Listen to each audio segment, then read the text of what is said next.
This week on the Digital Coffee, Facebook and Google are going to start paying for news. Twitter has launched a email newsletter service, and TikTok want you to create content, and they're going to show you how. All that and more after this.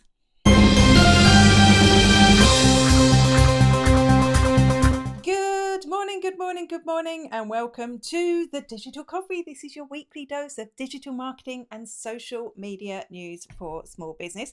Bear with me, we are having a problem with going live on Facebook. I don't even know if it's happening, and I've just lost where I wanted to be. This is all terrible, terrible things. So, talk amongst yourselves for a moment. If you're watching on YouTube, do say hello. And I cannot find where I need to go, of course. Broadcast. Okay. I think if you leave a comment today, that's not really going to work. So just bear with me 1 second. No, I still don't seem to be live. I don't seem to be live on Facebook, so what I'm going to do is I'm going to upload this once the broadcast finishes. So sorry if you were waiting to see the show. Hello everyone, and hello to YouTube, of course. If you are watching the show, let me know what you're drinking. Is it tea or coffee? I have just drunk 2 cups of tea. I am looking forward to my cup of coffee, even more so now when the show is over. But let's start with the news. Hi, I'm Lee from Wellshot, and you're watching the Digital Coffee with Amanda Webb. Cheers. As marketers, we produce content to grow our audiences, to build trust, and to sell stuff, essentially. But it's different. It's different for news organisations because, of course, news organisations, they pay journalists. In the old days, we used to go and buy the newspaper and they'd run ads in the newspaper and that would cover the costs. Ads on the internet haven't really worked out for them because in order to make enough money, they've had to do things like clickbait journalism, just put up stories that they know that people get them to their site so they can charge more for journalism or for their ad placements. It's also meant that because they're not generating as much income, it's hard to have the budget to pay for quality journalism. It's been really tough, and they've dealt with this in several ways. Got paywalls, subscriptions and stuff like that, which is helping. And if you have been watching the news recently, you'll know that in Australia are trying to make Google and Facebook, and I imagine other big internet giants, pay to link to their content as a way to make sure that that news is getting paid for and we're retaining quality journalism. We'll come back to that in a minute. Facebook and Google are fighting that. But Google have just paid France for news content. So what is going on? This news content is different. This is going to be displayed in a thing that they're calling a news showcase, I think it's called. A news showcase isn't going to be found within search. It's just available on the Google News Showcase app. Imagine Google Apps, just on Android at the moment, although they have got plans to roll it out into search. And in this showcase, they will display news stories from news publications, just a little bit of a teaser with an image. People will be able to click through and read the full story. Google will pay for some users to consume content that would normally be behind a paywall. They'll be able to view a certain number of stories before they have to pay a subscription fee. And they'll also be able to enable people signing up with email addresses. So it looks like this could be an interesting solution to the problem.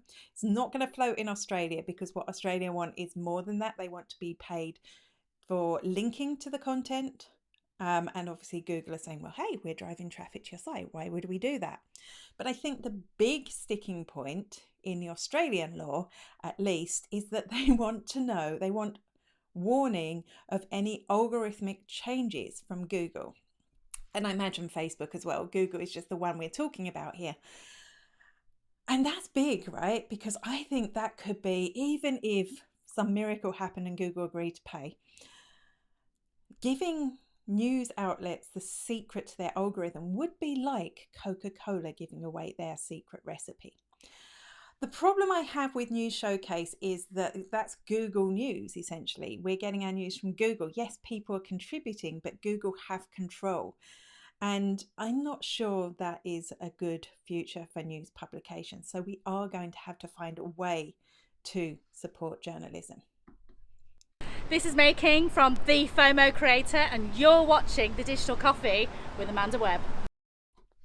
What if you're a business but you create a lot of content? How do you monetize that content?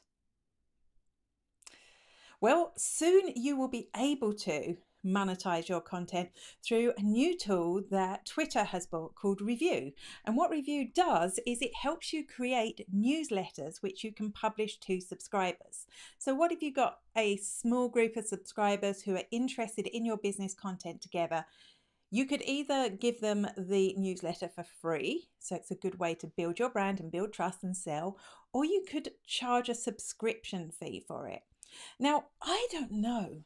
Should businesses be charging a subscription fee for this stuff? And it really depends on your business model and your revenue streams and all sorts of stuff like that. But I do think this could be a better way to build an engaged and loyal audience from your Twitter followers. And if they have to pay, are they going to be a little bit more engaged and a little bit more loyal? And if they have to pay, are they more likely to pay more for something from you in the future? It's an interesting question, and it is a way for us to monetize content outside of newspapers monetizing content. Hi, I'm Carmel Siri, and you're watching Digital Coffee with Amanda Webb. Paying for news is on trend. Totally on trend at the moment. It is. And Facebook have just launched their news in the UK. And what news is very similar to Google News Showcase. Basically, it's a section within Facebook where you'll be able to access news stories that Facebook have paid for. So they are actually paying news publications to publish unique content into the news feed. Again, this is really interesting. They have done this obviously because they came under severe attack for fake news over the last Donald Trump reign, if that's what you call it. And they have been trying to find ways that they can manage this to make sure that the right news sources are getting out there.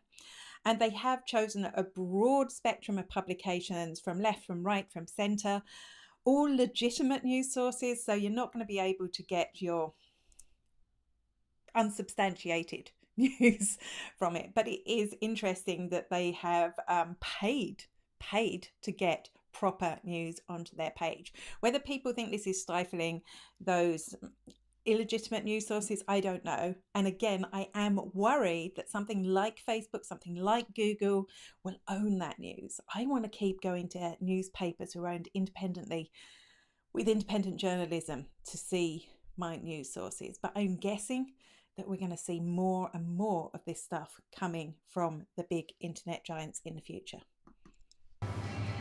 You're watching The Digital Coffee with Amanda Webb.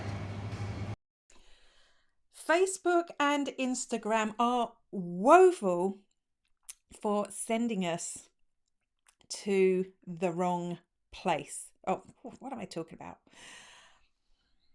Facebook and Instagram are woeful for sending us all over the place to find specific business tools. It's like, you have to go to Business Suite, you have to go to Creator Studio, you have to go to your page. You can only do this on normal Facebook. It's a bit of a nightmare. And I know that Facebook have tried to consolidate this into one thing with Business Suite, which I know businesses are struggling with. It's very difficult to navigate. I'm sure we'll all get used to it in a while and we'll go, well, I don't know what I was complaining about. But at the moment, it's a nightmare for businesses. So when Instagram said, oh, we're going to launch a thing we're calling Professional Dashboard, I was like, is this going to be a nightmare for businesses? But no, it's actually okay. If you've got a business or creator account, you'll see a little blue link at the top of your profile. When you click that, you come through to your professional dashboard. And this is just bringing together all the different business tools for Instagram into one place. So you've got your statistics at the top, you can run your ads, you can see how your promotions are doing, you can do branded content. And then at the bottom, they've got an education center. And that education center is going to give you information on how you can best use Instagram. So I think this is good. It's easy to find. It's easy to navigate. It doesn't give me the one thing that I wanted, though. That one thing that I wanted, better statistics. Hi, I'm Catherine Mason, and you're watching Digital Coffee with Amanda Webb. The problem, we don't need that anymore. The problem with TikTok is that if you want to use it, it's tough, right? It's difficult. It's difficult to use. Very difficult to use.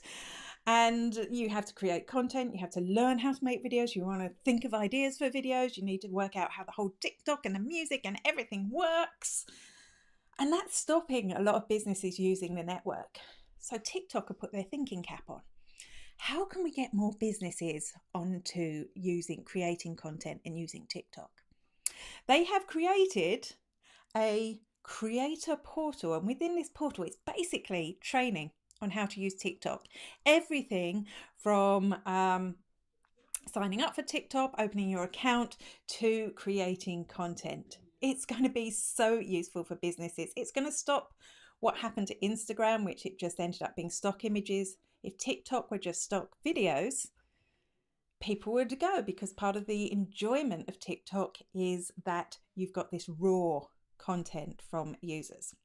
So I think it'll be good. I think TikTok's motivation is to get more businesses creating, because of course when you're creating you want to buy ads, and also if more people are creating, there's going to be more space to run ads. I'm Ian Undersegray and you're watching Digital Coffee with Amanda Webb.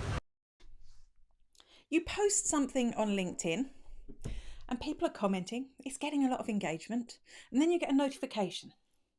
Someone has commented, and you go in. What is this new comment? Oh, somebody has posted a trolley content, or when I say trolley, a troll-like content, or somebody has posted something that is off topic, and it can sideline the conversation. It can send the whole thread off somewhere else. Annoying. So LinkedIn have introduced new reply controls, which are similar to what we've seen on Twitter. You will see them now. And when you post your content to LinkedIn, you have the option to choose who can reply to it. So either everyone, which means everyone in your network, and if it gets some viral reach, people outside your network, connections only, or no one. So this could help keep conversations on track. The best thing about this is you can change that setting. So if you find that a conversation is going off track, you can go in there and you can switch the setting to no one, or you can switch the setting to only connections only. So that's better than the Twitter one.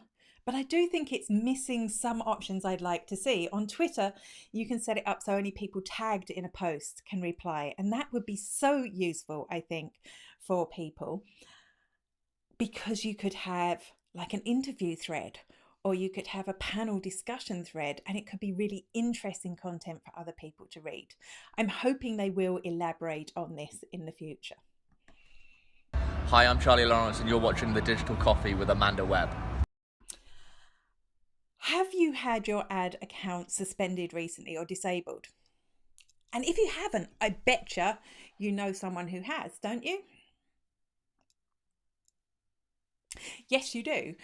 And if you manage a lot of different Facebook ad accounts and Facebook accounts, it's really hard to keep track on all that. Which ones have you already, which ones have been disabled? What's the process it's going through?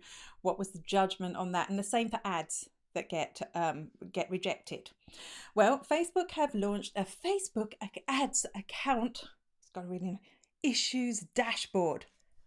Catchy, huh? They've launched this as a one-stop shop where you can see all the information about ad accounts and page violations and everything in one spot, which means it'll be a lot easier for you to appeal stuff, because sometimes that stuff is just hidden away. It'll be a lot easier to see what's in progress, what needs action, and more information. Now, when I went there, it was blank. So and I have had clients' ad accounts a client's ad account suspended in the last few months. So I was expecting to see that there, but I imagine it will populate over time.